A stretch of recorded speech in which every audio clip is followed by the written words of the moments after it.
Hi everyone! Good afternoon! Welcome back sa ating channel. So ayan, sa wakas nakapag-video na rin tayo guys. So dito na muna tayo sa ating table mag-video. Kung nakikita nyo guys, bumili pala ako ng mga, dumating na yung mga succulents na in-order ko. Wow! Actually 3 boxes yun guys. Tapos yung isa, nasa na yung isang box dito? Nawala. So anyway, dito na tayo sa mga guys, bagong nabili ko ng mga succulents. So ito na pala sila guys, kung napapansin nyo. Ayan, nag-iiba na naman tayo ng arrangement sa ating mga succulents. So tingnan nyo guys, wala na akong malalagay dito. Kulang. Oo, so kulang pa talaga dito ng mga succulents guys. No? So ayan, so dito na tayo sa ating mga bagong nabili. So ayan guys, unang-una ay si Mule. Ayan, ang ganda ni Mule guys. Nilagay ko siya sa isang clay pot na malaki. Napakalaki nito guys nung nabili ko kasi gusto ko talaga yung bumili ng mga lash na mga succulents. Tapos ito din guys. Tingnan nyo, nasa white pot siya. Ganito yung pot niya guys. Si cheesecake yan. So dito muna tayo. Ito yung ghost plant. Oo, si ghost plant. Tingnan nyo guys. Oh. Ang lash nito guys, parang dalawang set. Ay, hindi pala si ghost plant to guys. Si, ano ba yung isang gusto ko na ganito? Ito yun siya guys.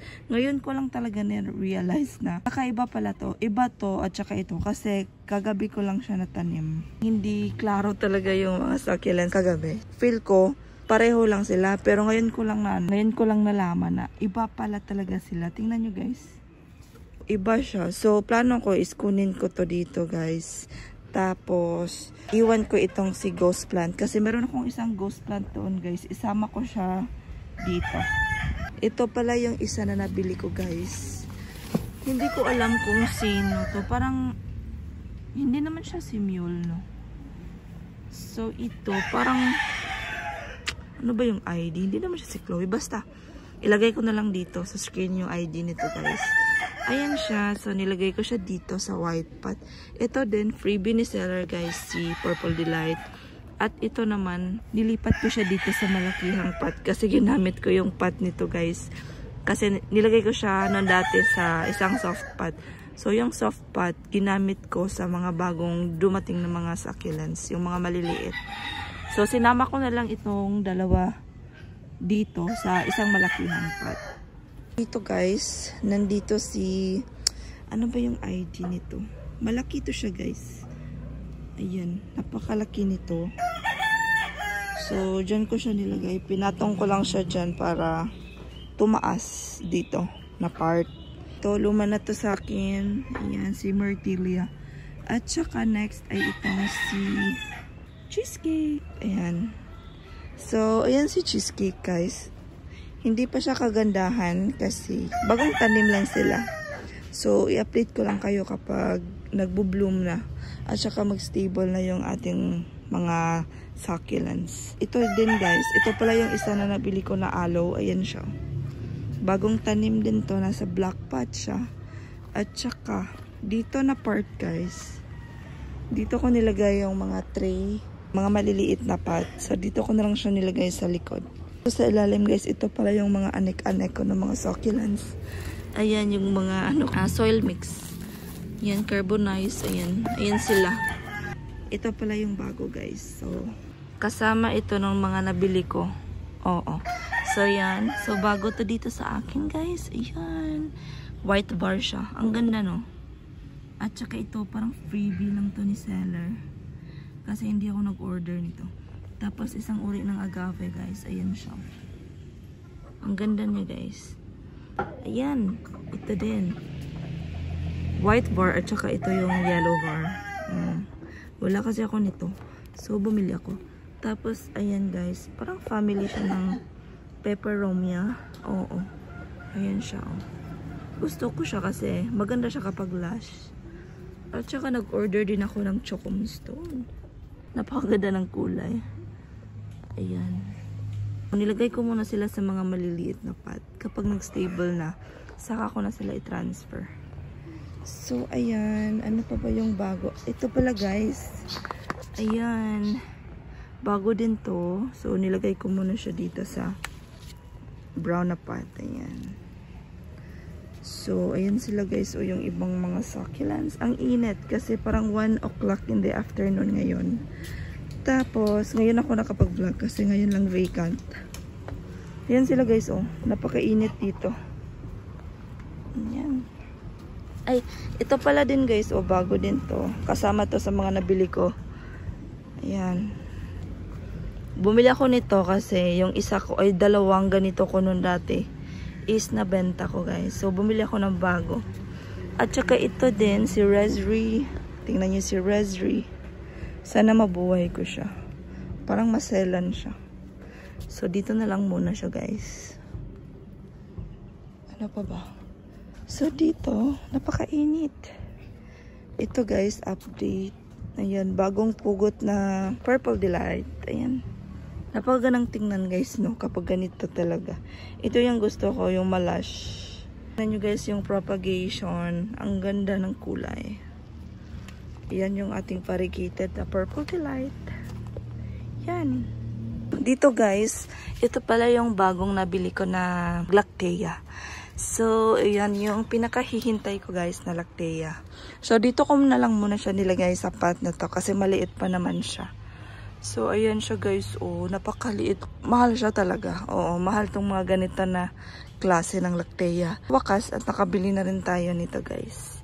Ayan, meron na tayong ibang klase ng Lactea aside nito guys. Oh. Yan, aside din ito.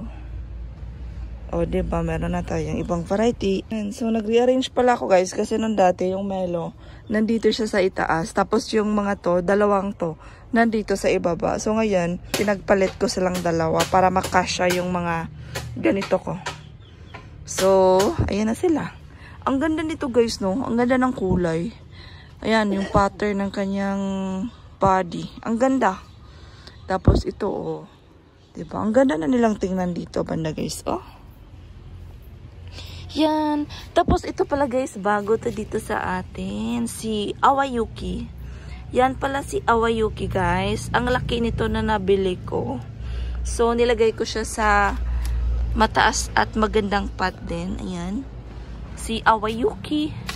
Okay lang ba si Awayuki alagaan guys? First time ako mag-alaga nito. Maganda siya kasi. Maganda yung dahon niya.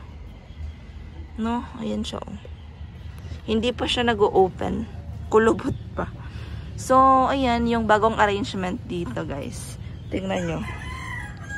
Yan. Ayan, oh. Yung mga ano natin, updates. Yan, yung mga planters. Yan. Si Variegated Mendoza. Ang ganda ng var nito, guys. O, tingnan nyo. Half siya. Diba? So, ito dito din siya. Kasi parang nagugustuhan niya dito, guys. Si Cinnamon. Oo. Si Cheesecake. Si Purple Delight. Na sunburn yung mga Purple Delight ko. Guys, kasi hindi pa siya masyado stable. Oo, yung mga ganito. Tapos, naarawan sila. Morning sunlight. Tapos, yung sunlight ngayon, napakainit. So, that's why, na-sunburn yung iba. At saka ito guys, oh, ang ganda si Chloe. Ganda ng kulay niya. Tingnan nyo guys, buhay na siya. O diba, meron ng dahon, ang dami ng dahon. Si Melo guys, oh. Yan, so, i-update ko kayo guys kasi meron ako mga bagong na-order na ganito, mga Melo cactus. So, ipapakita ko din sa inyo soon kapag dumating na. Ayan, may bago ng ano, tumubo. At saka ito crested siya guys. Diba ang ganda? Crested. Ito din. Yan si Zebra nag-open na siya konti. So dito na lang muna guys tong update na to. May bago tayong succulents na dumating. Tapos kahapon ko lang talaga sila na natanim lahat. Meron pa pala ako dito guys. Ito parang si ano ba yung ID nito? Ito yung old na ano ko. Ganito. Tapos, nag-add ako ng mga bagong tanim. Ito. Mga bago to guys. Nilagay ko siya sa isang pot. Ayan siya. Iba. Ito din. Bago pala to sa akin guys. Oh. Isang uri ng Echeveria. Yan, nilagay ko siya dito. At ito, propagation ng Mendozeco, guys. Pinutol ko yung Mendozeco yan. Tapos, ito na yung ano niya. Ang daling niyang mas stable, guys. Si Mendoze. Gustong gusto ko siya. Kaya nga bumili ako ng napakalaking Mendoze, oh. Yan, yung malaki yan. Bumili ako kasi nagugustuhan ko yung Mendoze dito sa akin. Kasi ang dali niyang i-propagate. Ang dali niyang magbigay ng mga roots. Oo, mga aerial roots. Tsaka, ano pa ba? Yan yung bago ko, guys. Yan. Mga matataas na nandyan. So, dito na lang po muna, guys. So, i-update ko na lang kayo soon sa next vlog natin sa mga bagong mga nire-arrange ako sa likod ng rack na yan, yung iba. Diyan ko nilagay yung mga propagations. So, dito na lang muna, guys. I hope you enjoy and have a nice day. Bye-bye!